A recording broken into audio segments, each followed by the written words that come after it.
As-tu déjà remarqué que certains jours commencent avec une paix inexplicable, une force douce mais ferme dans ton cœur, sans raison apparente? Ce n'est pas un hasard. C'est souvent le fruit d'une parole proclamée en silence au lever du jour. Le psaume 27 agit comme une semence de lumière dans l'obscurité des pensées. L'Éternel est ma lumière et mon salut. De qui aurais-je peur? Cette parole n'est pas une belle phrase, c'est une épée. Une vérité spirituelle qui, chaque matin, repousse les ténèbres qui voudraient t'étouffer. Si tu veux que Dieu éclaire ta journée, commence par t'abonner à Lumière en Christ et aime cette vidéo. C'est ta manière de dire à Dieu, je me lève avec toi. Écris aussi en commentaire, je refuse de commencer ma journée sans la lumière de Dieu. Reste jusqu'à la fin. Une prière t'attend pour fortifier ton esprit et activer ce psaume dans ta vie. Avant d'aller plus loin, je veux que ce moment devienne saint. Que ta chambre, ton salon, ton oreille deviennent un autel. Laisse-moi prier pour toi, avec foi. Seigneur, je te présente ton enfant qui commence cette journée. Tu connais ses pensées secrètes, ses silences, ses urgences. Viens maintenant poser ta main sur son cœur. Qu'au son de ta parole, toute confusion se taise.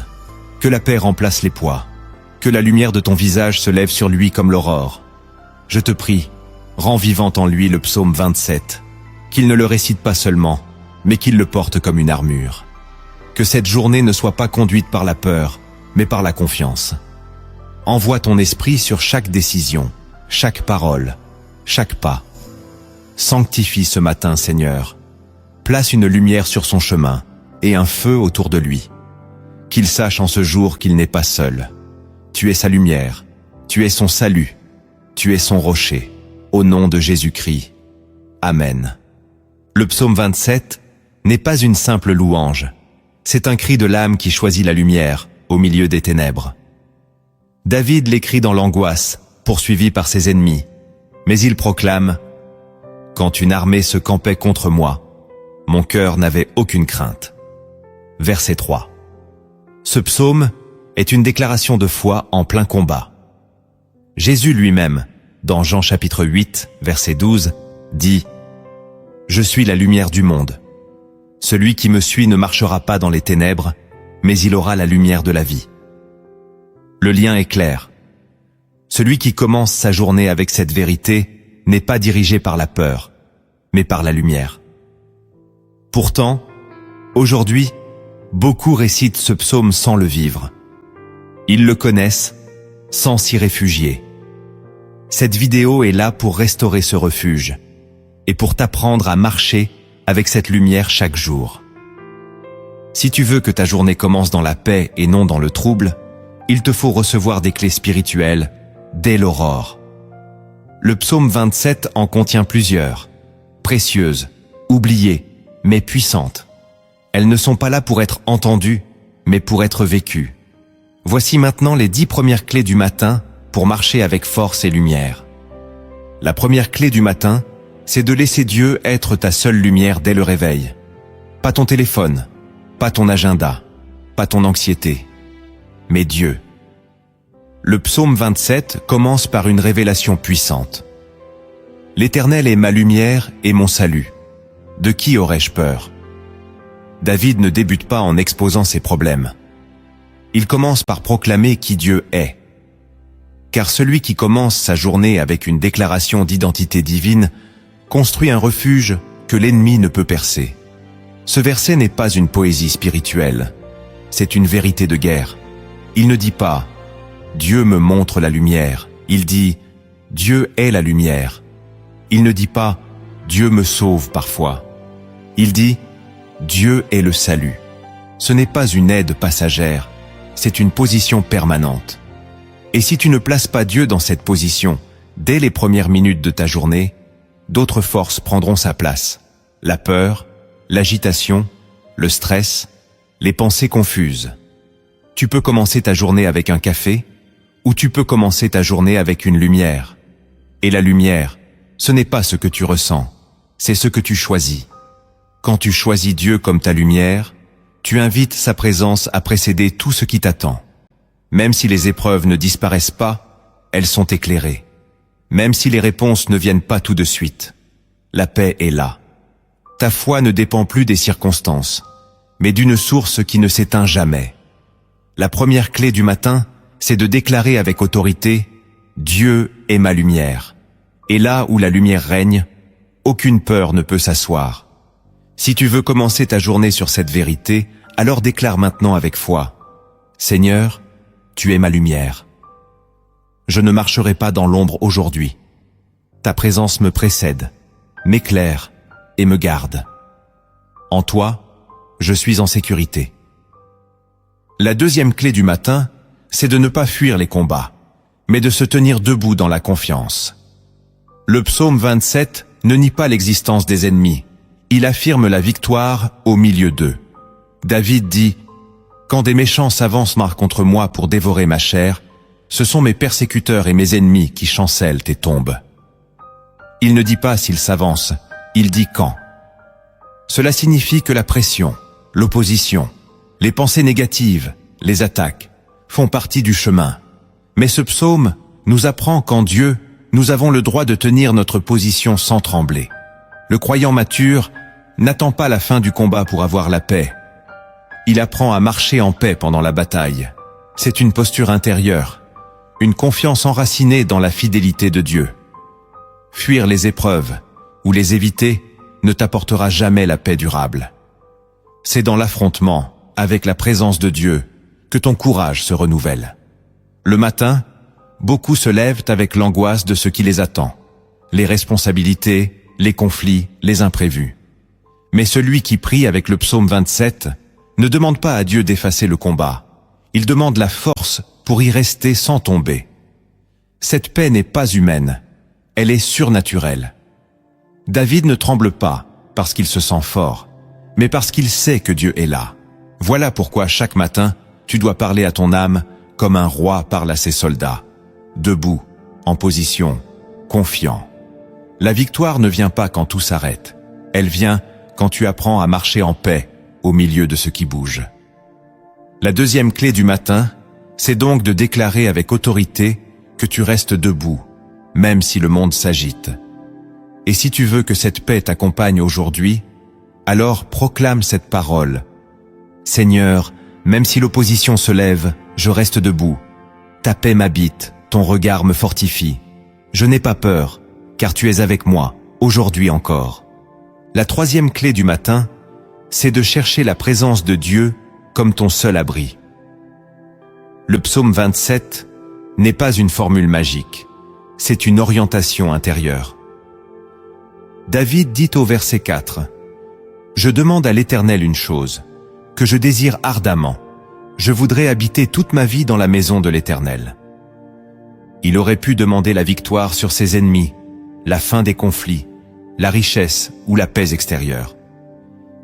Mais il demande une seule chose, la présence de Dieu. Car David a compris que la véritable sécurité ne dépend pas de l'absence de menaces, mais de la proximité de Dieu. Beaucoup commencent leur journée en cherchant des solutions, des protections visibles, des sécurités humaines. Mais ceux qui marchent dans la révélation du psaume 27 comprennent que l'abri le plus sûr, c'est la présence du Très-Haut. Là où Dieu est, l'ennemi ne peut pas régner. Là où Dieu est, la confusion se dissipe. Ce matin, tu peux courir après les réponses, ou tu peux courir vers le refuge. David ne veut pas simplement visiter la maison de Dieu, il veut y habiter. C'est une posture quotidienne, pas une émotion du dimanche. Chaque matin, tu peux faire ce choix, te cacher en lui. C'est là que la peur recule, que la paix descend, que le regard s'élève. Ce psaume n'est pas une protection automatique, c'est une invitation à te rapprocher. Quand tu choisis de demeurer dans la présence de Dieu, tu déplaces ton centre de gravité. Tu n'es plus vulnérable aux vents extérieurs. Tu es enraciné dans le lieu secret. La troisième clé du matin, c'est donc d'entrer dans ce lieu dès les premiers instants du jour. Et si tu veux y demeurer aujourd'hui, alors proclame maintenant cette prière avec foi. Seigneur, je ne cherche pas un abri temporaire. Je choisis ta présence comme ma maison. C'est là que je vis. que je respire, que je suis en sécurité aujourd'hui. La quatrième clé du matin, c'est de choisir la beauté de Dieu comme ta première vision du jour. David dit, « Pour contempler la magnificence de l'Éternel et admirer son temple. » Ce verset, souvent lu rapidement, contient une clé puissante. Ta capacité à contempler Dieu détermine l'état de ton âme. Ce que tu regardes façonne ce que tu ressens. Ce sur quoi tu poses tes yeux dès le matin influence ta paix, ton courage, ta stabilité. Beaucoup ouvrent les yeux sur leurs notifications, sur les problèmes d'hier, sur la pression de la journée à venir. Mais David, lui, ouvre les yeux sur la beauté de Dieu. Il sait que sa force ne vient pas de ce qu'il comprend, mais de ce qu'il contemple. La beauté de Dieu, ce n'est pas un concept artistique. C'est la pureté de sa présence, la cohérence de son caractère, la fidélité visible même dans le silence. Contempler, c'est s'arrêter, rester, regarder profondément. C'est dire à ton âme, avant de voir ce que le monde attend de moi, je regarde celui qui m'a créé. Avant de voir les choses à faire, je contemple celui qui m'a sauvé. Voilà pourquoi cette clé est essentielle. Parce qu'elle sanctifie ton regard. Elle purifie ta vision du jour. Elle te permet de poser tes yeux là où tout commence et où tout finit, sur l'Éternel. Celui qui commence sa journée par la contemplation de Dieu ne sera pas gouverné par le bruit du monde. Son regard intérieur sera fixé et son cœur sera stable. Et même si les circonstances changent, il ne changera pas d'attitude. Ce matin, ne laisse pas les distractions voler ta vision. Ne commence pas ta journée en regardant ce qui t'inquiète. Commence-la en contemplant celui qui règne. La quatrième clé du matin, c'est de lever les yeux vers la beauté de Dieu, avant même de les poser sur ton calendrier. Et si tu veux que ton regard soit fixé sur lui aujourd'hui, alors proclame cette prière. Seigneur, je détourne mes yeux du tumulte et je les pose sur toi. Tu es ma paix, ma beauté, ma force. Je commence cette journée les yeux fixés sur toi. La cinquième clé du matin, c'est de faire du lieu secret ton terrain de réponse. David déclare, « Car il me protégera dans son tabernacle au jour du malheur. Il me cachera sous l'abri de sa tente. Il m'élèvera sur un rocher. » Le jour du malheur n'est pas une menace, c'est une réalité. Il viendra tôt ou tard, sous forme d'épreuve, de déception, d'injustice ou de silence. Mais pour celui qui vit selon le psaume 27, ce jour-là n'est pas une défaite. C'est un rendez-vous. Un moment où Dieu prouve qu'il n'abandonne jamais les siens. L'abri de sa tente, c'est plus qu'un symbole. C'est un espace spirituel où l'ennemi perd son accès, où la peur s'éteint, où la voix de Dieu devient audible. Trop de croyants cherchent des solutions extérieures alors que Dieu les appelle à se cacher en lui. Dans le lieu secret, tu ne fuis pas la réalité. Tu la confrontes avec la présence de Dieu comme bouclier. Quand tu entres dans ce lieu chaque matin, tu n'es plus à la merci des circonstances. Tu es sur un rocher plus haut que toi. Tu n'as pas besoin d'attendre que le monde change pour être en paix. Il te suffit de changer de position. C'est dans ce lieu élevé que ta perspective change, que tes priorités s'alignent, que ton cœur s'apaise. Là, Dieu te parle, te façonne, te prépare. Le monde extérieur peut s'agiter, mais rien ne pénètre ce que Dieu a sanctifié. La cinquième clé du matin, c'est donc de courir vers le lieu secret, non pas en dernier recours, mais comme ton premier réflexe. Car c'est là que ton âme est gardée et que ta journée est scellée. Et si tu veux commencer ton jour depuis ce lieu d'élévation, alors proclame cette prière avec autorité. Seigneur, je cours vers ton lieu secret. Cache-moi sous ton abri. Élève-moi sur le rocher. C'est là que je commence. C'est là que je suis gardé. Aujourd'hui encore. Et si cette clé a parlé à ton cœur, je t'invite à l'écrire en commentaire, comme une déclaration publique de foi. Je commence ma journée cachée en Dieu, élevé sur le rocher. La sixième clé du matin, c'est de vivre ta journée avec la tête levée, même si l'opposition te regarde en face. David dit au verset 6, « Et déjà ma tête s'élève sur mes ennemis qui m'entourent. J'offrirai des sacrifices dans sa tente, au son des trompettes. Je chanterai, je célébrerai l'Éternel. » David ne dit pas, « Mes ennemis ont disparu, il dit. Ma tête s'élève au-dessus d'eux. Cela signifie que la délivrance commence dans l'attitude bien avant qu'elle ne soit visible dans les faits. Le monde te dira d'attendre que la situation change pour lever la tête. Mais le royaume de Dieu fonctionne à l'envers. Tu élèves ton regard, et Dieu élève ta vie. Le croyant qui choisit d'adorer alors qu'il est entouré n'est pas fou, il est libre. Il n'adore pas parce que tout va bien, il adore parce que Dieu est digne. Voilà pourquoi cette clé est essentielle. Elle place ta dignité non pas dans ce que tu vis, mais dans celui que tu regardes. La tête levée n'est pas de l'arrogance, c'est une posture d'identité. Ce matin, Dieu ne veut pas seulement te cacher dans son abri. Il veut aussi t'apprendre à lever la tête, même au milieu de ceux qui te veulent du mal. L'élévation que Dieu donne commence par un cœur qui choisit l'adoration, pas la plainte. Un cœur qui célèbre, non pas les circonstances, mais la fidélité. Tu peux être entouré d'obstacles et pourtant marcher avec la tête haute, parce que ton regard est fixé au bon endroit. C'est dans cette posture que Dieu prépare les victoires invisibles. La 6e clé du matin, c'est donc d'apprendre à te tenir comme un fils ou une fille du roi, même quand la pression est réelle. Si tu veux que ton attitude d'aujourd'hui reflète ta foi et non ta peur, alors proclame maintenant cette vérité avec force. Seigneur, je lève la tête même au milieu de mes ennemis. Tu es ma force et ma dignité. Je choisis l'adoration et je marche comme ton enfant aujourd'hui. La 7e clé du matin, c'est de croire que Dieu t'entend, même quand tu ne ressens rien. David dit, « Éternel, écoute ma voix, je t'invoque. Aie pitié de moi et exauce-moi. » Psaume 27, verset 7. Ces mots viennent après des proclamations de foi, comme une respiration plus humaine. David n'est pas dans un culte triomphant. Il est dans un moment de cœur à cœur, où il a besoin de sentir que Dieu l'entend. Et toi aussi, il y a des matins où ta foi est fatiguée, où tes prières semblent vides, où tu te demandes si Dieu est encore là. Mais cette clé te rappelle que ta voix n'est jamais perdue dans le silence. Elle traverse les murs, les doutes, les absences.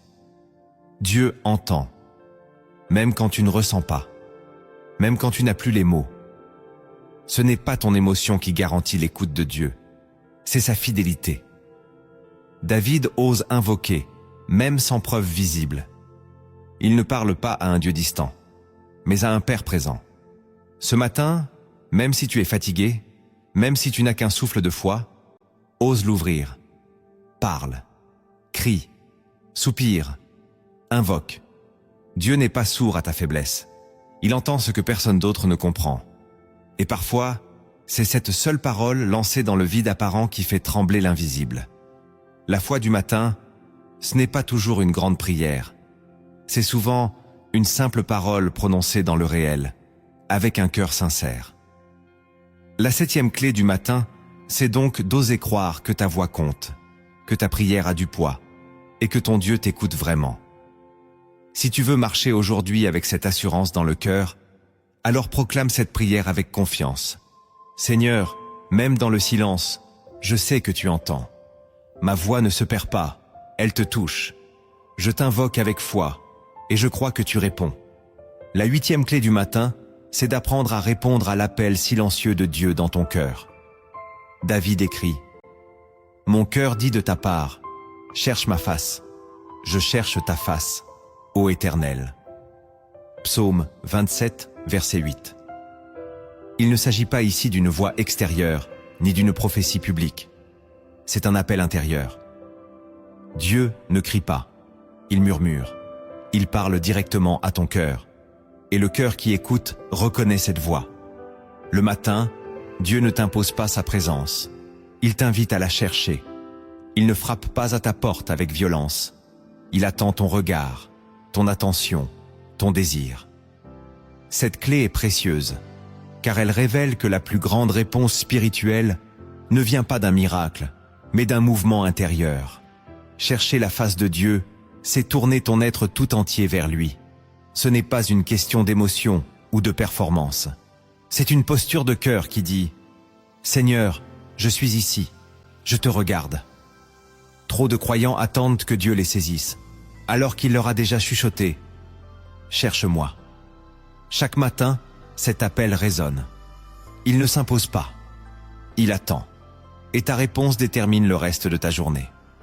Quand tu choisis de chercher sa face, même sans mots, même dans le silence, tu t'alignes avec le ciel. Tu déclares que rien d'autre ne vaut plus que sa présence. Et dans cette recherche, tu trouves la paix, la direction, la force. Ce n'est pas une recherche qui épuise, c'est une recherche qui restaure. Voilà pourquoi la 8e clé du matin, c'est de répondre à l'appel silencieux de Dieu avec ton cœur entier. Si tu veux commencer cette journée en regardant vers le visage du Père, alors proclame cette prière avec sincérité. Seigneur, tu parles à mon cœur et je te réponds. Je cherche ta face dès ce matin. Rien ne m'attire plus que toi. Mon regard se tourne vers toi, aujourd'hui. La 9e clé du matin, c'est de refuser l'abandon spirituel, même quand Dieu semble se cacher. David dit « Ne me cache point ta face, ne repousse pas avec colère ton serviteur. Tu es mon secours, ne me laisse pas, ne m'abandonne pas, Dieu de mon salut. » Psaume 27, verset 9. Ce verset dévoile une tension que tout croyant vit un jour, la sensation d'un Dieu lointain, silencieux, absent. Et pourtant, David ne cède pas à ce ressenti. Il parle à Dieu comme un fils en détresse, mais il ne quitte pas la présence. Il lutte pour rester dans la relation. Trop de croyants, au moindre silence, reculent, doutent, s'éloignent. Mais cette clé t'enseigne que la foi mature persévère même sans émotion, même sans réponse immédiate. Ce matin, tu peux ressentir du vide, mais ne le laisse pas devenir un fossé. Reste là. Continue à parler. Continue à attendre. Dieu ne t'abandonne pas, même si tu ne le sens pas. Ce psaume est le témoignage d'un cœur qui reste connecté, même quand le ciel semble fermé. Et cette fidélité dans l'ombre attire la lumière. C'est quand tu refuses d'abandonner que Dieu te fortifie dans le secret. Le croyant qui tient bon dans le silence est souvent celui que Dieu élèvera le plus haut. Voilà pourquoi la 9e clé du matin, c'est de dire à ton âme « Dieu est encore là, même quand je ne le vois pas ». Et si tu veux marcher aujourd'hui dans cette foi qui ne lâche pas, alors proclame cette parole avec fermeté. « Seigneur, je refuse d'abandonner, même si je ne te sens pas. Tu es là, mon secours fidèle. Je te parle encore, je t'attends encore, je te fais confiance aujourd'hui. » La 10e clé du matin, c'est d'apprendre à attendre Dieu sans perdre courage. David termine ce psaume par une déclaration puissante. « Espère en l'Éternel. Fortifie-toi et que ton cœur s'affermisse. Espère en l'Éternel. » Verset 14. Ce n'est pas une conclusion poétique, c'est un commandement spirituel. Ce matin, Dieu ne te demande pas d'aller vite. Il ne te demande pas de tout comprendre. Il te demande d'espérer. Et espérer, ce n'est pas patienter en se résignant. C'est croire que Dieu agit pendant que tu attends. C'est tenir ta position alors que rien ne change encore. C'est t'affermir quand tout en toi voudrait t'abandonner. David ne parle pas d'une attente passive, mais d'une attente active. Il dit « Fortifie-toi ». Ce verbe te rappelle que l'espérance est un choix quotidien. Et ce choix commence dès le matin. Avant même que les circonstances ne s'ouvrent, ton cœur peut s'affermir. Tu peux décider de ne pas laisser le doute gouverner ta journée. Tu peux choisir de croire, de rester ferme, de garder les yeux levés. Cette espérance n'est pas vide. Elle repose sur un Dieu fidèle, un Père qui n'oublie pas, un Sauveur qui agit souvent dans le silence. Le matin, espérer, c'est dire « Je ne vois pas encore, mais je crois déjà ». C'est dire à ton âme « Attends, mais ne recule pas. Attends, mais reste dans la paix. Attends, mais proclame. Car celui qui espère ne sera jamais confondu. » Voilà pourquoi la 10e clé du matin, c'est de commencer ta journée, non pas avec ce que tu ressens, mais avec ce que tu crois. Et si tu veux marcher dans cette espérance aujourd'hui, proclame cette vérité avec force. « Seigneur, j'espère en toi aujourd'hui. Mon cœur s'affermit, ma foi se relève. Je ne recule pas. Tu agis, même en silence. Et je choisis de t'attendre, avec confiance. Tu viens de recevoir 10 clés du matin tirées du psaume 27. Mais ce psaume cache aussi des vérités invisibles à ceux qui le récitent sans le vivre. Ce sont des fondations spirituelles puissantes, souvent ignorées, mais capables de transformer ta foi en profondeur. Prépare ton cœur, car ce que tu vas entendre maintenant va élever ton regard et ancrer ton espérance. La première vérité cachée du psaume 27, c'est que la lumière de Dieu n'est pas une direction extérieure, mais une révélation intérieure. David ne dit pas « Montre-moi où aller ». Il dit « Tu es ma lumière ». Cela signifie que la clarté que tu cherches n'est pas forcément une réponse extérieure, une circonstance qui s'éclaircit, ou un chemin qui devient visible. C'est une révélation qui éclaire d'abord ton cœur, puis ta route. Beaucoup de croyants attendent que Dieu change ce qui est autour d'eux pour être en paix. Mais David commence par proclamer une lumière en lui, pas autour de lui. Cette lumière est spirituelle. Elle te rend capable de voir autrement. Elle transforme ta manière d'interpréter ce que tu vis. Elle te fait discerner la présence de Dieu là où d'autres ne voient que confusion.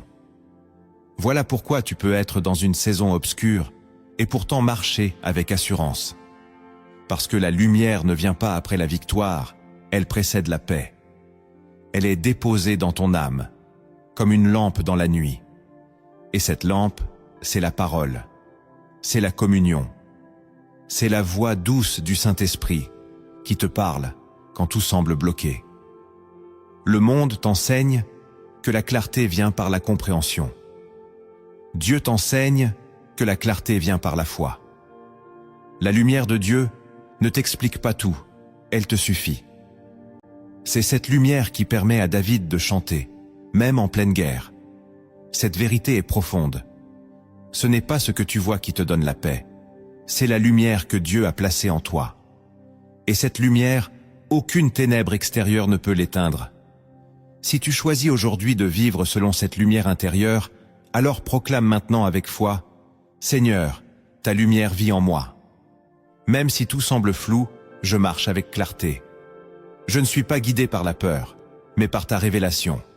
Tu es ma lumière. » La deuxième vérité cachée du psaume 27, c'est que le salut de Dieu n'est pas un événement ponctuel, mais une position permanente.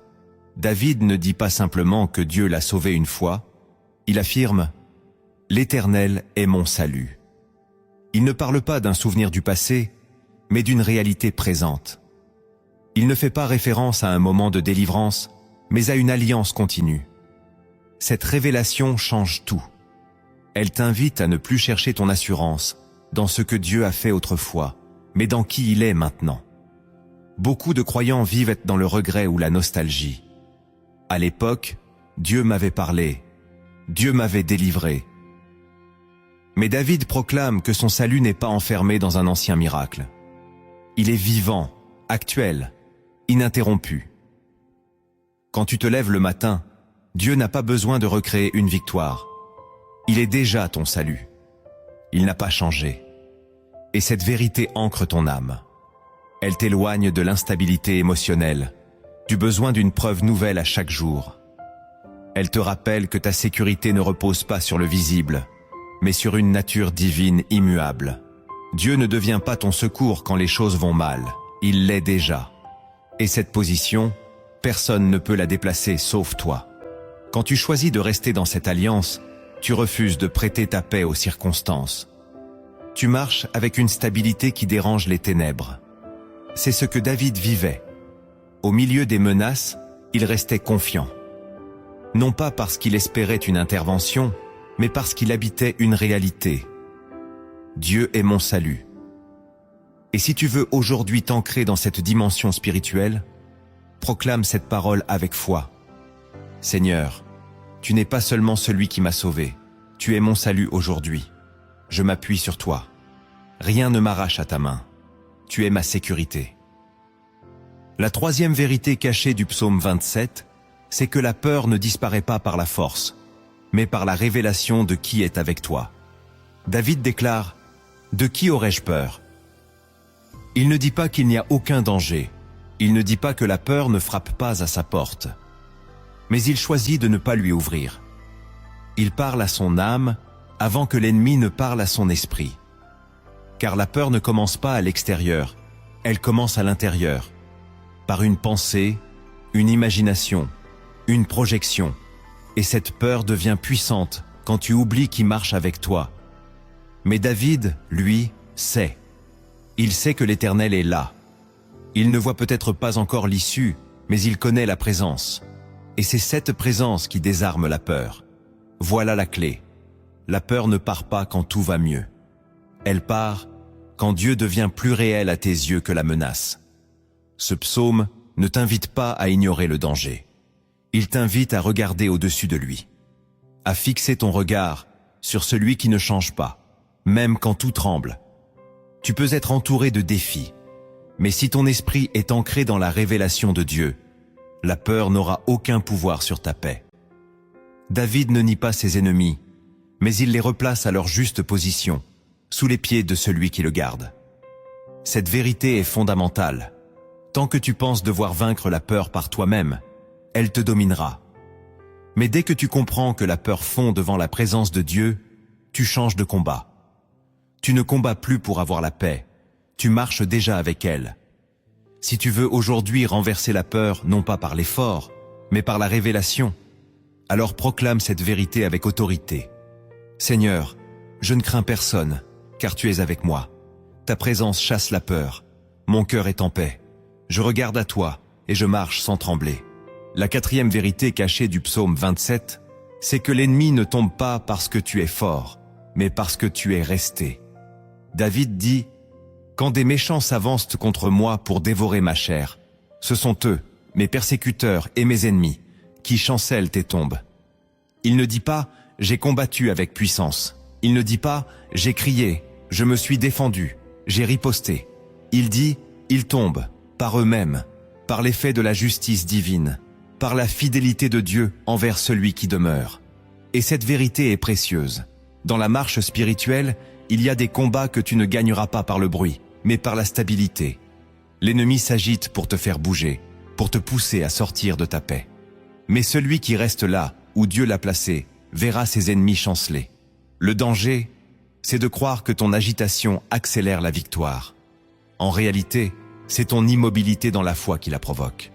David n'est pas passif, il est positionné. Il est enraciné dans la présence, dans la confiance, dans l'identité. Et parce qu'il ne bouge pas, l'ennemi s'épuise. Voilà pourquoi ce verset est si puissant. Il renverse la logique du monde. Tu n'as pas besoin de frapper fort, tu as besoin de ne pas fuir, de ne pas céder, de ne pas paniquer, de rester. Et là, Dieu agit. Le psaume ne dit pas que David les fait tomber, il dit qu'il tombe. C'est Dieu qui fait vaciller ce qui te menaçait. Et toi, tu es simplement appelé à rester en paix, les pieds dans la foi. Si tu veux aujourd'hui voir Dieu renverser ce qui te poursuivait, alors proclame cette parole de foi. Seigneur, je ne bouge pas. Je reste en toi. Je ne crie pas vers mes ennemis. Je reste dans ta paix. Et je crois que tu les feras tomber devant moi. La cinquième vérité cachée du psaume 27, c'est que la stabilité ne dépend pas des circonstances, mais de l'habitation. David dit au verset 4, « Je demande à l'Éternel une chose, que je désire ardemment, habiter toute ma vie dans la maison de l'Éternel. » Il ne parle pas d'une visite occasionnelle, ni d'un moment émotionnel. Il parle d'habiter, de demeurer. C'est une position constante, une présence choisie, un lieu intérieur établi. Cette vérité est puissante. Ce n'est pas ce que tu vis à l'extérieur qui décide de ta paix. C'est l'endroit où tu habites spirituellement. Tu peux traverser l'instabilité, les changements, les tempêtes. Mais si ton âme demeure dans la maison de Dieu, tu restes ferme. Beaucoup cherchent des solutions extérieures pour apaiser un cœur qui n'est pas encore ancré. Mais David a compris que son équilibre ne viendra pas d'un changement autour de lui, mais d'un ancrage en lui. Habiter la maison de l'Éternel, c'est faire de la présence de Dieu ton lieu de repos, ta priorité, ton refuge. Ce n'est pas un lieu physique, c'est un état spirituel. Tu peux y entrer dès le réveil, sans mur, sans musique, sans rituel. Tu entres en t'alignant, en fixant ton regard, en offrant ton cœur. Et dans cette habitation, tout change. Les bruits se taisent, les peurs se calment, les décisions s'éclairent. Le monde peut t'agiter, mais il ne te déplace plus. Tu habites, tu vis là où Dieu vit. Voilà pourquoi cette vérité est souvent négligée. Elle ne te promet pas la disparition des épreuves. Elle te promet la paix au milieu d'elles. Elle te dit que tu peux commencer ta journée dans une maison qui ne tremble jamais. Et si tu veux aujourd'hui poser ton cœur dans cet endroit d'ancrage, proclame cette vérité avec calme et puissance. Seigneur, je fais de ta présence ma maison. Je n'y entre pas pour un moment, j'y habite. C'est là que je commence ma journée. C'est là que je reste en paix. La 6e vérité cachée du psaume 27, c'est que l'adoration est une stratégie de guerre spirituelle. David déclare au verset 6, « J'offrirai des sacrifices dans sa tente, au son des trompettes. Je chanterai, je célébrerai l'Éternel. » Ce n'est pas une louange après la victoire. C'est une célébration en pleine pression. David n'attend pas que tout s'arrange pour élever la voix. Il choisit d'adorer pendant l'opposition. Et cette posture est une arme. Elle ne nie pas le combat, elle le désarme. Car le royaume de Dieu renverse les logiques humaines. Tu ne te réjouis pas quand tu gagnes quand tu te réjouis. L'adoration n'est pas un chant agréable, c'est un acte prophétique. Un signal envoyé au ciel et à l'enfer que ton espérance est intacte. Que Dieu est toujours digne, même si tu n'as pas encore vu la délivrance. Trop de croyants attendent une percée pour louer. Mais David a compris que c'est souvent la louange qui ouvre la percée. Il choisit de célébrer, non pas ce qu'il voit, mais ce qu'il croit. Et ce matin, tu peux faire ce même choix. Tu peux ouvrir ta bouche non pour te plaindre, mais pour élever celui qui règne. Tu peux chanter même sans force, même sans réponse, même dans les larmes. Et dans cette louange, il y a une puissance qui secoue les fondations. L'adoration authentique ne sort pas d'un cœur confortable, mais d'un cœur ancré. Elle fait reculer l'ennemi. Elle brise la chaîne de la peur. Elle restaure la foi. Voilà pourquoi cette vérité est cachée au cœur pressé, mais révélée à ceux qui choisissent de faire de la louange un acte d'obéissance et de puissance. Et si tu veux aujourd'hui placer ta voix du côté de la victoire, proclame maintenant cette déclaration de foi. Seigneur, je choisis de t'adorer même en pleine bataille. Ma louange est mon arme. Tu règnes au-dessus de tout. Je te célèbre aujourd'hui, avant même de voir la réponse. La 7e vérité cachée du psaume 27, c'est que la véritable force spirituelle naît dans l'attente active, pas dans l'impatience religieuse. À la fin du psaume, David ne donne pas un conseil léger. Il déclare « Espère en l'Éternel, fortifie-toi et que ton cœur s'affermisse. » Cette parole n'est pas une consolation, c'est un commandement. David sait que l'attente peut affaiblir. Il sait qu'il y a des jours où tout semble figé, où le silence de Dieu pèse lourd, où rien ne bouge à l'extérieur. Mais il nous révèle ici une dimension spirituelle puissante. Ce n'est pas dans l'action visible que ton cœur se fortifie. C'est dans l'attente vécue avec foi. L'attente sans Dieu épuise. L'attente avec Dieu fortifie. Car chaque matin où tu choisis de continuer à croire, tu plantes une graine de persévérance que le ciel arrose en secret. Et ce processus invisible bâtit en toi une force que rien n'ébranle. Tu ne le vois pas encore, mais tu es en train de devenir plus stable, plus solide, plus enraciné.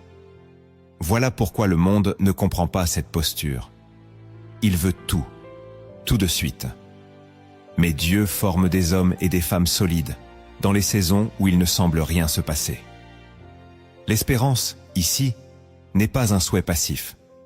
C'est un acte de résistance. C'est dire à ton âme, tu n'abandonneras pas, tu tiendras, tu verras la gloire de Dieu. Et ce matin, tu peux fortifier ton cœur, non pas par des promesses humaines, mais par cette certitude. Dieu n'a jamais été en retard. La 7e vérité cachée, c'est donc que l'attente dans la foi est déjà une victoire en soi. Et si tu veux que ton cœur reste fort aujourd'hui, proclame cette prière avec confiance. Seigneur, j'attends en toi, et non dans le vide. Mon cœur ne faiblit pas. Tu m'as fortifié dans le silence. Je reste ferme, car tu es fidèle à ta parole. La 8e vérité cachée du psaume 27, c'est que la direction divine ne vient pas toujours par des signes extérieurs, mais par la stabilité du cœur. Quand David écrit « Enseigne-moi ta voie, Éternel. Conduis-moi dans le sentier de la droiture, à cause de mes ennemis. » Il ne cherche pas seulement à savoir quoi faire, il cherche à rester droit, même au milieu de la pression.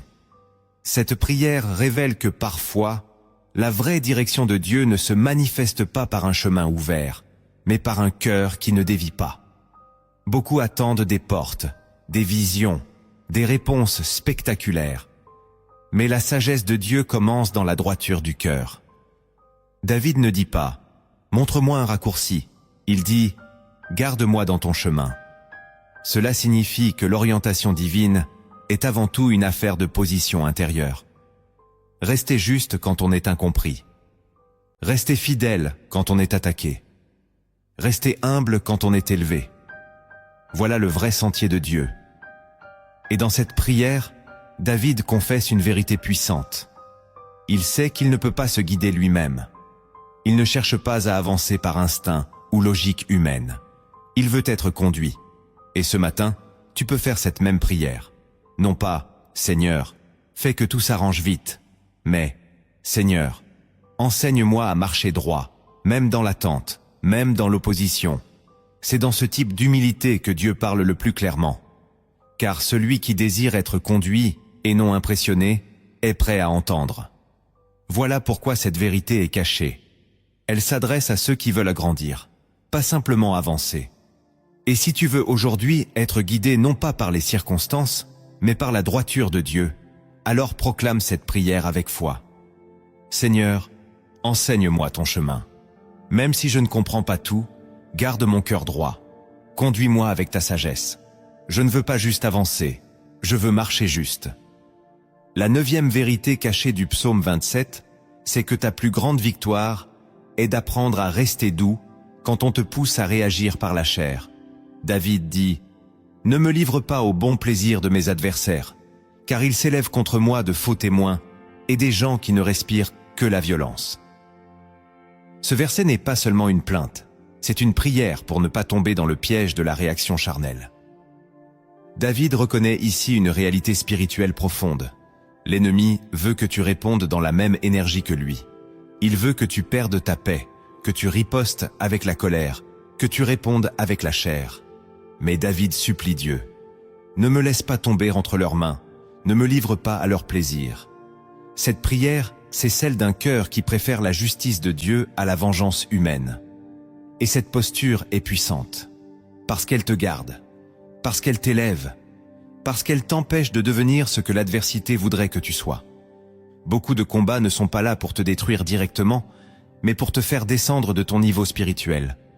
L'ennemi ne cherche pas toujours à te blesser, il cherche à te faire réagir comme quelqu'un qui ne connaît pas Dieu. Mais celui qui connaît Dieu choisit la maîtrise. Il choisit la prière au lieu de l'explosion. Il choisit le silence qui protège, plutôt que les paroles qui exposent. Cette vérité est précieuse. Rester doux, ce n'est pas être faible. C'est protéger ton onction. C'est rester dans le terrain de Dieu, là où l'ennemi n'a aucun pouvoir. Et si tu veux marcher aujourd'hui avec cette paix intérieure que rien ne peut acheter, proclame cette parole avec assurance. Seigneur, je refuse de répondre selon la chair. Même si on m'attaque, je garde ma paix. Je ne rends pas le mal pour le mal. Tu es mon avocat, aujourd'hui encore. La 10e vérité cachée du psaume 27, c'est que la bonté de Dieu n'est pas une récompense future, mais une promesse présente. David écrit « Oh, si je n'étais pas sûr de voir la bonté de l'Éternel sur la terre des vivants. » Ce verset est un soupir, un murmure de foi. Il exprime une vérité essentielle que beaucoup oublient. Dieu veut se manifester ici, maintenant, sur cette terre, dans le concret de ta vie. La foi biblique n'est pas seulement une espérance pour le ciel. Elle est une confiance que, même dans ce monde brisé, Dieu reste bon envers ceux qui se confient en lui. Trop de croyants repoussent tout à plus tard. Ils attendent le ciel pour être restaurés, le futur pour être en paix, la mort pour voir la gloire. Mais David dit « Je veux voir ta bonté dans la terre des vivants ». Il croit que Dieu agit aussi ici-bas, pas selon notre calendrier, mais selon sa fidélité. Et cette vérité est libératrice, parce qu'elle brise la résignation. Elle chasse la religiosité qui attend sans jamais recevoir. Elle donne à ton cœur le droit d'espérer quelque chose de bon aujourd'hui. Ce matin, Dieu peut encore ouvrir une porte. Il peut encore envoyer une réponse. Il peut encore surprendre ta foi. Ce n'est pas de l'orgueil d'espérer du bien, c'est de la maturité spirituelle. Parce que tu ne t'attaches pas à la bénédiction plus qu'à celui qui bénit. Tu reconnais simplement que ton Père est bon, et que sa bonté ne s'épuise pas dans les promesses lointaines. Elle coule aussi dans ton quotidien. Voilà pourquoi cette dernière vérité est essentielle.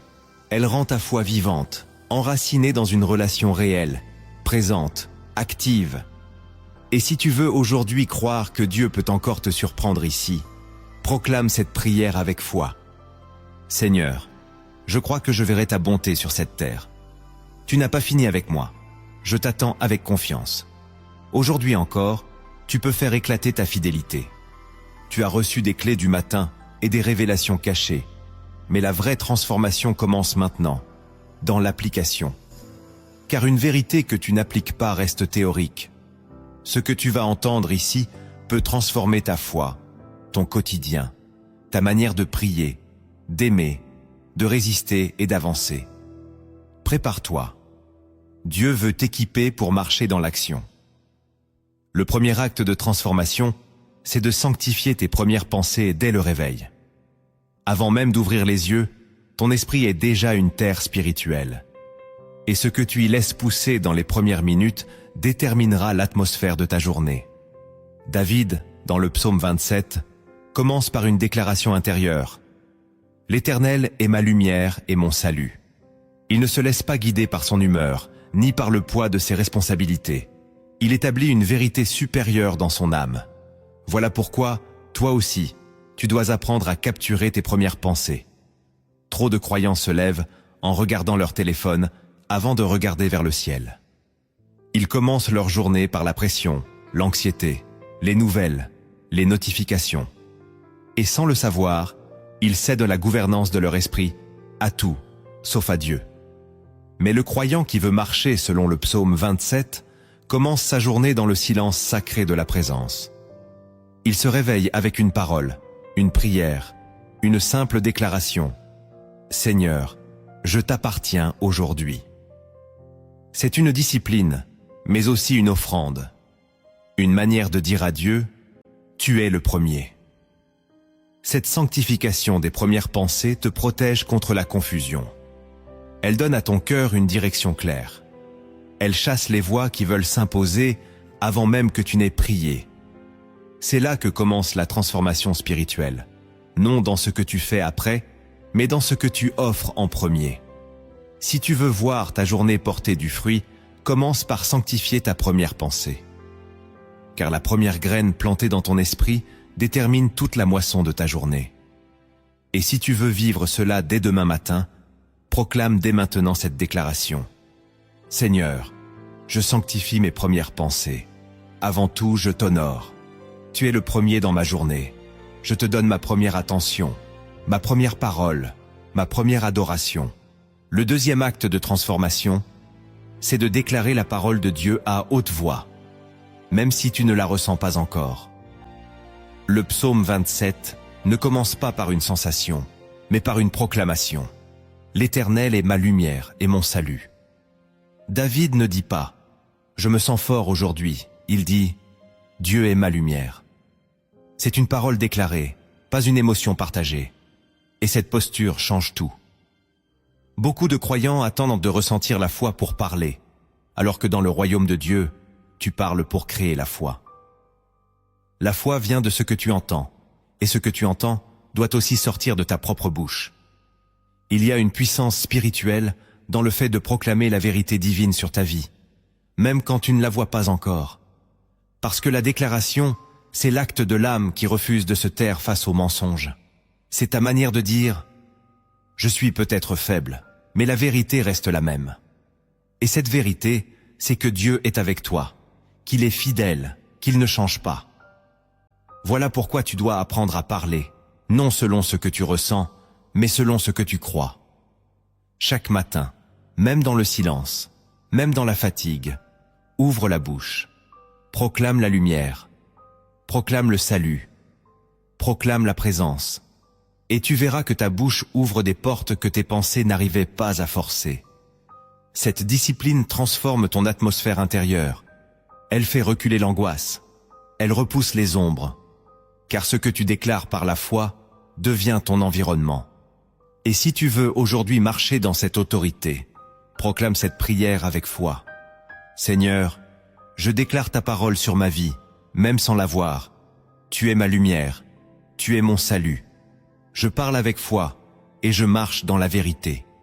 Le troisième acte de transformation, c'est d'apprendre à gérer ton environnement spirituel au réveil. Ton atmosphère est une porte. Ce que tu laisses entrer influence ce qui va sortir de toi. David, dans le psaume 27, parle de demeurer dans la maison de l'Éternel, de contempler sa beauté, de chanter ses louanges. Il parle d'un environnement sanctifié, construit intentionnellement. Et toi aussi, tu dois construire un environnement qui protège ta paix dès les premières heures du jour. Beaucoup se réveillent dans un espace chaotique. Bruit, écran, distraction, paroles creuses. Et ils ne comprennent pas pourquoi leur esprit est brouillé. Mais ton âme est comme un sol. Elle absorbe ce que tu y poses. Si tu veux que la paix demeure, tu dois apprendre à régner sur ce qui entre. Mets de la louange, crée le silence, allume une parole de foi, prépare l'atmosphère de ta chambre comme on prépare un autel. Ce n'est pas de la religion, c'est de l'intelligence spirituelle. Ton environnement peut soit renforcer ta communion avec Dieu, soit la voler. C'est pourquoi les premières minutes de ta journée doivent être protégées comme un sanctuaire. C'est là que tu écoutes, que tu médites, que tu ajustes ton cœur. David ne parle pas seulement de Dieu, il parle de vivre avec Dieu, dans un lieu, dans une ambiance. Et ce lieu, tu peux le créer. Pas par luxe, mais par choix. Tu peux transformer ta maison en un espace d'onction, même avec peu de choses. Une attitude, un chant, une déclaration suffisent. Ce troisième acte de transformation te rappelle que Dieu habite les lieux qu'on lui consacre. Et si tu veux que sa paix te suive toute la journée, commence par bâtir un environnement qui lui ressemble. Et si tu veux aujourd'hui sanctifier ton espace, proclame cette prière avec foi.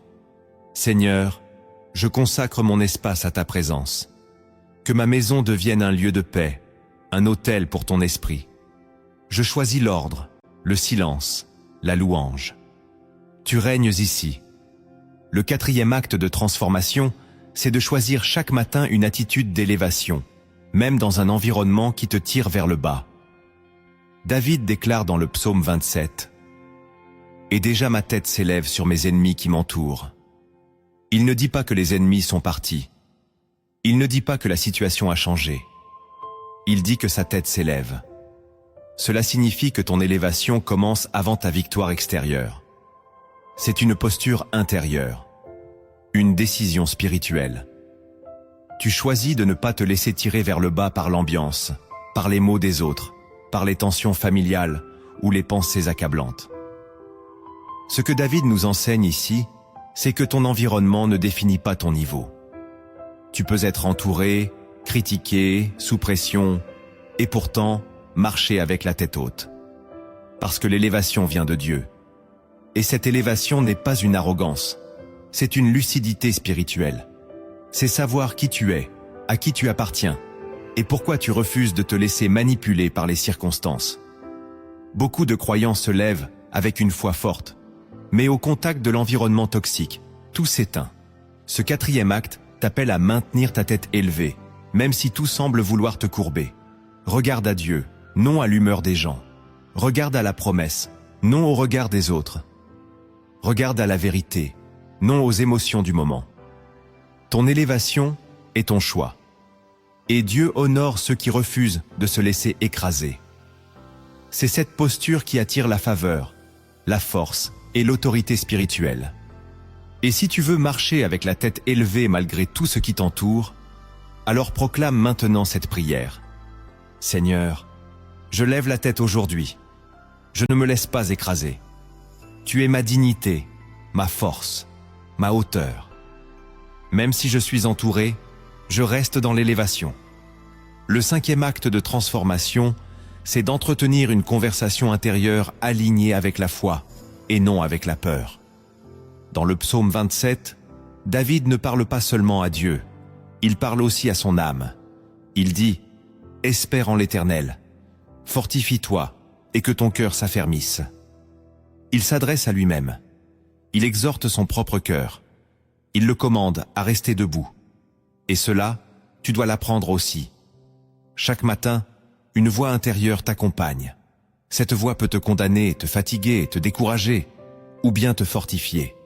Ce n'est pas toujours l'ennemi qui parle. Parfois, c'est ton propre cœur mal entraîné. Mais David nous montre ici un principe puissant. Tu peux parler à ton âme. Tu peux choisir la voix dominante dans ton esprit.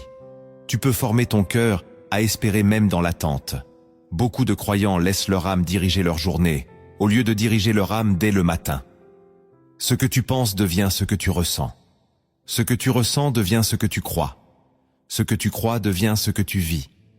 Voilà pourquoi il est vital de nourrir ton âme des paroles de Dieu, de lui rappeler les promesses, de lui redire qui est ton secours, ton rocher, ton salut. David ne laisse pas sa douleur décider pour lui. Il parle avec autorité à son intérieur. Et toi aussi, tu peux apprendre à sanctifier tes pensées, à ne plus entretenir le doute, mais la confiance, à ne plus renforcer le stress, mais la stabilité. Car la plus grande bataille ne se passe pas à l'extérieur. Elle se joue dans le silence de ton âme. Et si tu veux marcher aujourd'hui avec une voix intérieure remplie de foi, proclame cette prière. Seigneur, je parle à mon âme avec ta vérité. Je déclare l'espérance, je choisis la paix. Mon cœur ne faiblira pas. Il s'affermit en toi dès ce matin. Et si cette parole a résonné en toi, écris-la maintenant en commentaire comme une déclaration publique de foi. Mon cœur s'affermit en Dieu, et je refuse de laisser la peur diriger ma journée. Le 6e acte de transformation, c'est de choisir de répondre à l'appel silencieux de Dieu chaque matin. Dans le psaume 27, David écrit « Mon cœur dit de ta part, cherche ma face. Je cherche ta face, ô Éternel. » Ce n'est pas une voix forte, ce n'est pas une apparition, c'est un murmure intérieur. Une invitation subtile, mais réelle. Et cette invitation, Dieu la renouvelle chaque matin. Il t'appelle dans le silence. Pas avec des cris, mais avec la douceur de sa présence. La question est, entends-tu encore cet appel? Le reconnais-tu parmi toutes les autres voix? Ou es-tu devenu trop pressé, trop chargé, trop distrait pour l'écouter? Cette clé est précieuse, car elle te rappelle que le matin n'est pas un moment à remplir, mais un moment à consacrer. Dieu parle, mais il ne s'impose pas. Il se laisse chercher. Il attend ton attention, pas ton agitation. David ne dit pas « Je cherche tes bénédictions ». Il dit « Je cherche ta face ». Il ne cherche pas un avantage, il cherche une relation. Et c'est là que se joue la vraie transformation. Quand tu ne vis plus pour ce que Dieu donne, mais pour ce qu'il est. Si tu commences chaque journée avec cette intention, même en quelques minutes, ton atmosphère change. Tu ne marches plus dans la dispersion, mais dans la connexion. Ton cœur devient plus sensible, ton esprit plus stable, ta foi plus vivante. Ce n'est pas une formule religieuse, c'est une posture d'amour. Un rendez-vous silencieux avec celui qui te connaît mieux que toi-même. Et si tu veux aujourd'hui répondre à cet appel que Dieu adresse à ton cœur, proclame cette prière avec sincérité. Seigneur, tu appelles mon cœur à te chercher, et je te réponds. Je ne veux rien de plus que ta face. Je te donne ce matin. Je te donne mon regard. Le 7e acte de transformation, c'est de refuser de laisser le silence de Dieu devenir un doute. Dans le psaume 27, David crie « Ne me cache pas ta face, ne me repousse pas avec colère. Tu es mon secours, ne me laisse pas, ne m'abandonne pas. » Ces mots ne viennent pas d'un moment de triomphe, mais d'un espace intérieur de vulnérabilité. David ne doute pas de qui est Dieu, mais il ressent un silence. Et dans ce silence, il prie encore. Il ne quitte pas la relation. Il n'interprète pas l'absence de voix comme l'absence d'amour. Il reste, il espère, il parle. Voilà une transformation spirituelle que beaucoup ne vivent jamais. Apprendre à aimer Dieu même quand il ne répond pas tout de suite. C'est dans le silence que la foi devient réelle. C'est là que ton obéissance se purifie, que ton attachement se révèle. Le silence n'est pas un rejet. C'est souvent un test, une formation, une préparation. Trop de croyants reculent quand Dieu ne parle pas. Ils se refroidissent, s'endorment spirituellement ou tombent dans l'agitation. Mais David nous montre un autre chemin, celui de l'insistance douce. Il ne claque pas la porte. Il reste dans la prière, dans l'attente, dans la confiance. Et ce matin, Dieu t'invite à faire de même. À ne pas interpréter son silence comme un abandon. À ne pas conclure trop vite. À croire qu'il est là, même quand tu ne ressens rien. Ce 7e acte de transformation te rend plus stable, plus profond, plus fidèle. Il t'éloigne de la foi émotionnelle pour t'ancrer dans une foi relationnelle. Et si tu veux répondre à Dieu même dans son silence apparent, proclame cette prière. Seigneur, même quand tu te tais, je te reste fidèle. Je ne recule pas. Tu es mon secours, même silencieux. Je reste dans la foi, je reste dans l'alliance. Le 8e acte de transformation, c'est de pratiquer l'adoration comme une position spirituelle, et non comme une émotion passagère. Dans le psaume 27, David proclame « J'offrirai des sacrifices dans sa tente, au son des trompettes. Je chanterai, je célébrerai l'Éternel. » Il parle ici d'une adoration consciente, volontaire, intentionnelle. Pas d'une louange née d'une victoire, mais d'une décision prise au cœur du combat. David choisit d'adorer, non pas parce qu'il se sent bien, mais parce qu'il sait qui est Dieu. Et c'est là toute la force de l'adoration authentique. Elle ne dépend pas de ce que tu ressens, mais de ce que tu reconnais. Elle dit « Seigneur, tu es digne, même si rien autour de moi ne le montre encore. » Beaucoup attendent une bonne nouvelle pour chanter, mais David loue dans l'attente, dans la tension, dans la foi nue. Et c'est cette attitude qui transforme l'atmosphère spirituelle. Quand tu adores alors que tout te pousse à te taire, tu exerces une autorité puissante. Tu refuses de laisser la douleur voler ta voix. Tu refuses de laisser la confusion voler ton offrande. L'adoration devient alors une arme, une déclaration silencieuse mais redoutable. Tu règnes, même ici. Ce n'est pas un chant en l'air, c'est un enracinement dans l'éternité. Ce matin, tu peux choisir de faire de l'adoration ton point de départ. Non pas une réaction à la bénédiction, mais une position constante de ton âme. C'est cela qui attire la présence. C'est cela qui protège ta paix. C'est cela qui prépare la victoire. Et si tu veux aujourd'hui que ta voix proclame la fidélité de Dieu avant même de la voir, alors dis-le avec foi. Seigneur, je t'adore, non pas selon mon ressenti, mais selon ta vérité. Tu es digne, toujours. Ma voix ne dépend pas de mes circonstances. Elle t'élève, dès ce matin. Le 9e acte de transformation, c'est de discerner la stratégie de l'ennemi qui cherche à t'arracher au lieu secret. Dans le psaume 27, David écrit « Il me protégera dans son tabernacle au jour du malheur. Il me cachera sous l'abri de sa tente. Il m'élèvera sur un rocher. » Cela signifie que Dieu a prévu un endroit pour te garder, un lieu spirituel d'intimité, de paix et de clarté. Mais l'ennemi, lui, ne peut pas entrer dans ce lieu. Il ne peut que tenter de t'en faire sortir. Et sa stratégie est simple. Te distraire, t'agiter, t'offenser, te fatiguer, t'emmener dans le bruit. Car s'il réussit à te faire bouger de ce lieu de refuge, tu deviens vulnérable. Ce matin, tu dois comprendre que la protection divine n'est pas qu'un mur invisible. C'est une position spirituelle. Rester caché en Dieu. Et pour cela, tu dois refuser tout ce qui t'en éloigne. Tu dois apprendre à reconnaître les faux combats, les conversations inutiles, les pensées qui t'entraînent hors de la paix. Tu dois aussi cultiver un réflexe intérieur. Retourner dans ce lieu chaque fois que tu sens la confusion monter. David savait que ce lieu existait. Il savait comment y revenir. Pas par fuite, mais par foi. Voilà la transformation.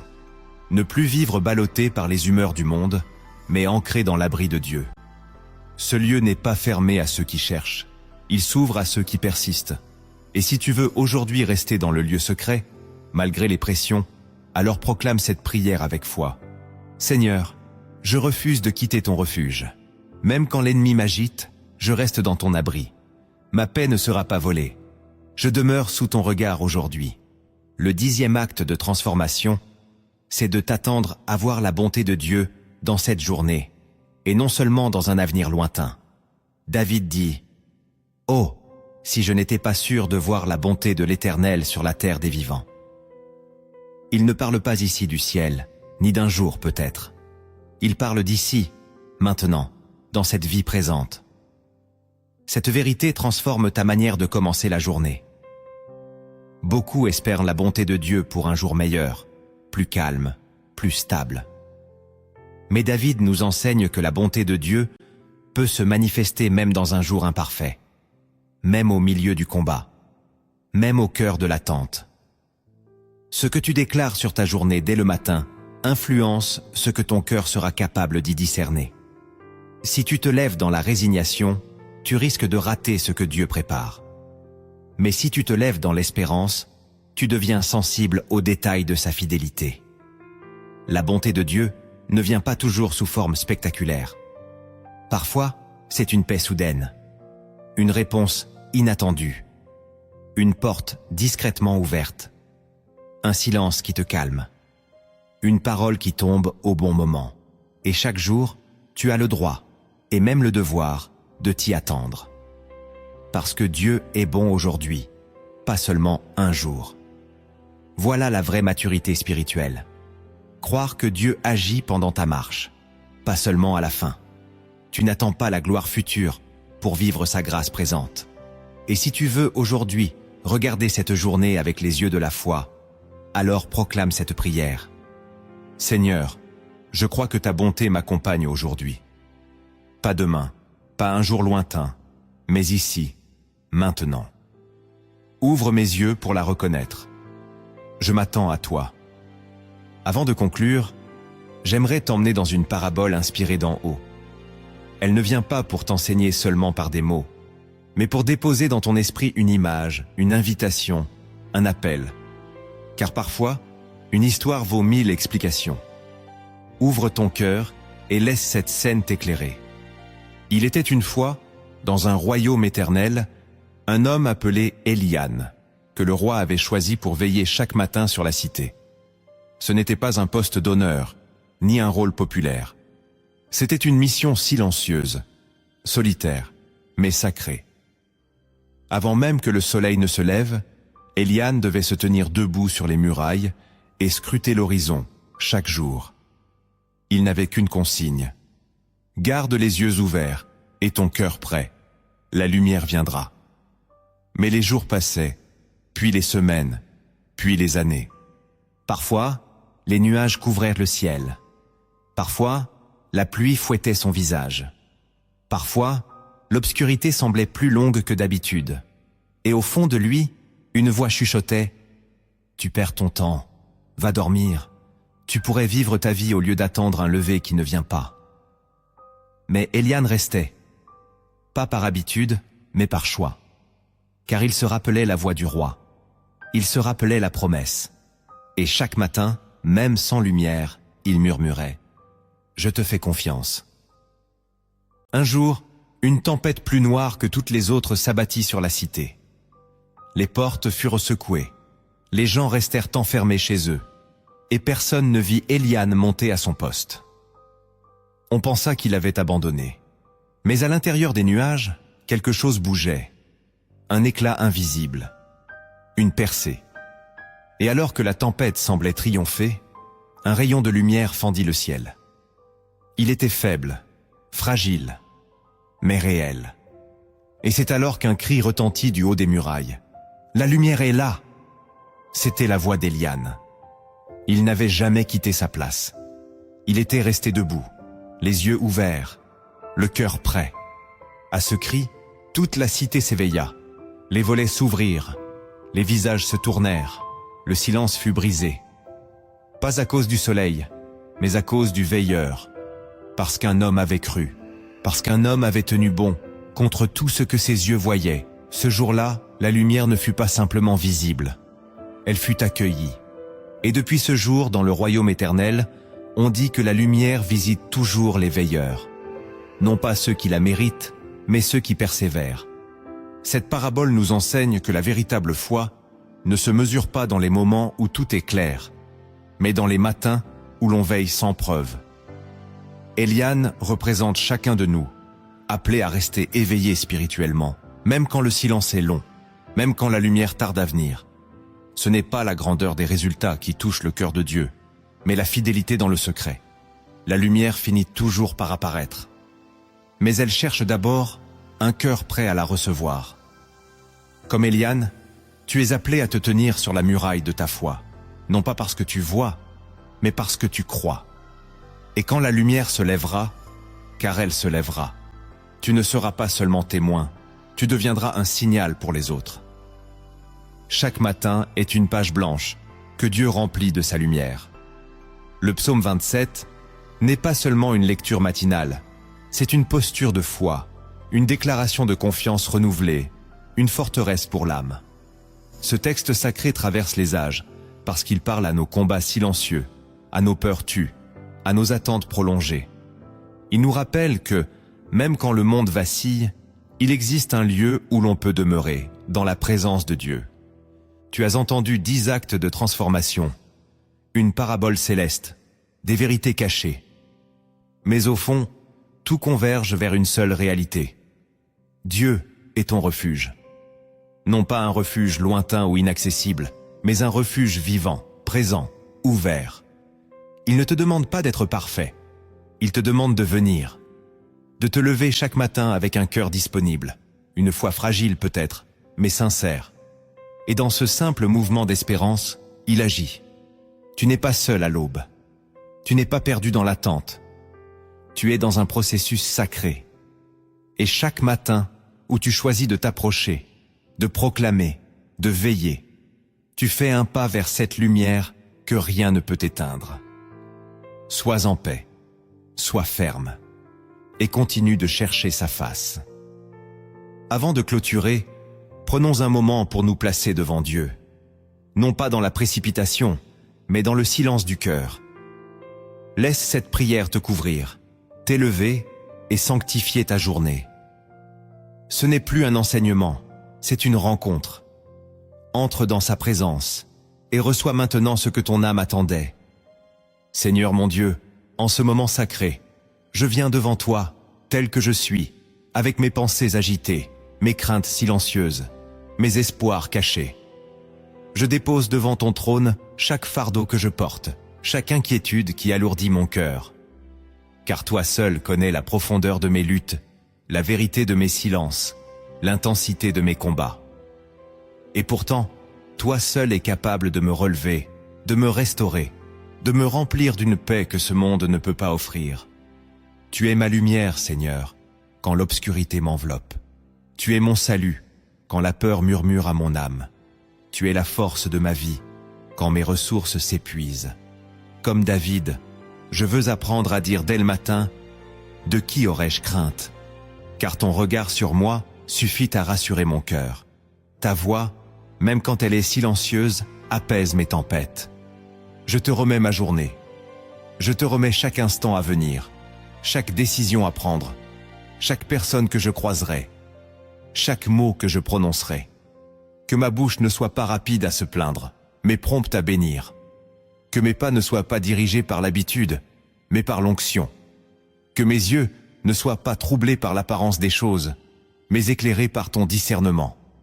Seigneur, dans un monde qui crie, qui divise, qui agite, apprends-moi à être un veilleur du matin, à discerner les signes discrets de ta bonté, à écouter les murmures de ton esprit, à ne pas m'éloigner du lieu secret, que je sois comme cette Eliane sur les murailles, fidèle même quand la lumière tarde. Donne-moi la grâce de rester là, disponible, attentif, prêt à proclamer que tu règnes, même quand tout semble silencieux. Je te remets ma maison, ma famille, mes proches. Que ta paix coule dans chaque pièce, qu'elle repose sur chaque cœur. Si des tensions s'installent, qu'elles se dissipent par ta douceur. Si la fatigue est là, qu'elle soit remplacée par ton repos. Si des maladies rôdent, qu'elles soient arrêtées par ta main de guérison. Tu es le Dieu qui protège même quand je dors, qui pourvoit même quand je ne vois pas, qui agit même quand je doute. Je te donne mes projets, mes idées, mes ambitions. Si elles viennent de toi, confirme-les. Si elles m'éloignent de toi, retire-les. Je ne veux pas courir sans direction. Je ne veux pas m'épuiser pour des œuvres mortes. Je veux marcher dans les sentiers que ta main a tracés. Ouvre les bonnes portes, ferme celles qui ne viennent pas de toi. Donne-moi la sagesse de faire les bons choix et l'humilité de te laisser conduire. Seigneur, si des combats m'attendent aujourd'hui, je ne veux pas les affronter seul. Viens devant moi comme un feu dévorant. Entoure-moi comme un bouclier vivant. Remplis ma bouche de paroles qui désarment les ténèbres. Donne-moi un cœur qui pardonne vite, un esprit qui ne se laisse pas emporter, une âme enracinée dans la confiance. Je te rends grâce pour ce que je ne vois pas encore, pour les prières que tu es déjà en train d'exaucer, même dans le secret, pour les grâces que tu déverses au bon moment et non à mon moment, pour les miracles silencieux, les protections invisibles, les rendez-vous divins que tu prépares en avance. Je veux te bénir, même sans raison apparente, te louer, même sans musique, t'exalter, même sans émotion, parce que tu es Dieu et que cela suffit. Je ne veux pas t'aimer seulement pour ce que tu donnes, mais pour ce que tu es. Tu es saint, juste, fidèle, lent à la colère, riche en bonté. Tu es mon Père, mon abri, mon fondement. Et si je tombe aujourd'hui, relève-moi vite. Ne permets pas que je reste à terre. Si je suis tenté, donne-moi la force de fuir. Si je suis confus, donne-moi la clarté. Si je suis blessé, donne-moi la guérison.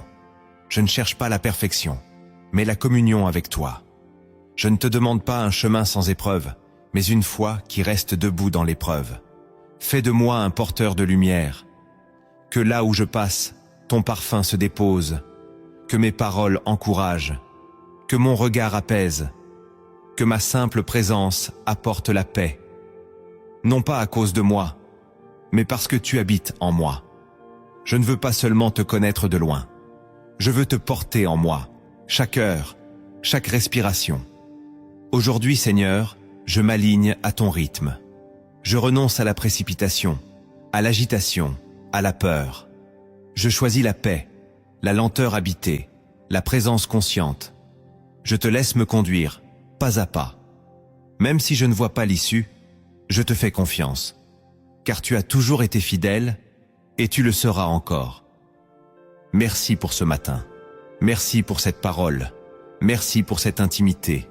Que tout ce que je vis aujourd'hui soit à ta gloire. Et si je m'égare, ramène-moi vite. Car mon cœur est à toi, et je n'ai pas d'autre refuge que toi. Dans le nom puissant de Jésus-Christ, Amen. Et si cette vidéo a nourri ton âme, ne la garde pas pour toi. Partage-la avec quelqu'un qui traverse une saison d'attente, ou qui a besoin de lumière au cœur de ces matins. Ce message n'est pas simplement une parole à écouter, c'est une clé à transmettre. Et pour affirmer ce que tu as reçu, écris en commentaire cette déclaration de foi comme un acte public de confiance. Même dans l'attente, je veille, car la lumière vient. Que cette phrase soit ton encre aujourd'hui, et qu'elle éclaire la journée de ceux qui la liront.